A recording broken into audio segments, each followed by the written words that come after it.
Usti bilan urishdim darvar ustida. Hamsiyamiz Ismat bilan urishdim, yana suv ustida. Yanami? Ha, yana. O'zgalardan urishasizlar. Menga qara, ustini xotini bilan urushasanmi? Ismat xotini bilan urushasanmi? Yorib tashlayman. O'zi bilan ham urushaman kerak bo'lsa. Menga qara, o'zim seni trinovka qilib tayyorlantiraman, ertaga jang uyushtiramiz. Yur xotin. Bo'lmasa hozir trinovka qildiraman seni. Ertaga jang tashkillashtiramiz. Davay, turing, ketdik. Keqa xotin u yakirqani? Uydan nima qilamiz? Trinovka qilamiz.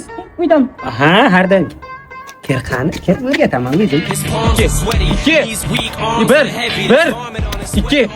1 To'g'ri ur qani, to'g'ri ur. Qanday? Kir, yana bitta. Trinovkada qiyin bo'lsa, jangda oson bo'ladi. Yur xotin. Xotin zo'r, davay, ko'tar. Ha, ishla, o'qirachi. Davay, xotin isi yoramiz. Yoramiz ular, yoramiz. Assalomu alaykum qishloqdoshlar. Bugungi Samon Press ligamizni ochiq deb e'lon qilamiz. Hamda davramiz to'riga ikki boyeslarimizni chaqiramiz. Qani? Kelinglar. Qo'rqmang. Bo'ldi, o'zingizlar bo'lsin. Endi jang boshlashdan oldin men sponsorlarimiz bilan tanishtirib o'tsam. O'zi bitta sponsorimiz bor, u ham chorak magazni. Yutgan odam 2 kilo kartoshka, 2 kilo piyoz, yana 5 litr yog'. Undan tashqari nokaut qilsa deyapti, 2 kilo go'sht ham qo'shib beraman dedilar.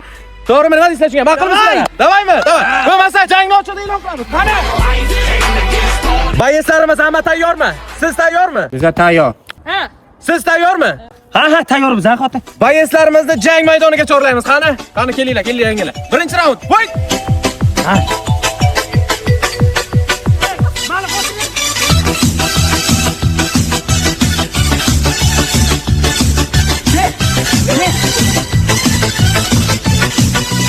Osmonda qushlar uchganda.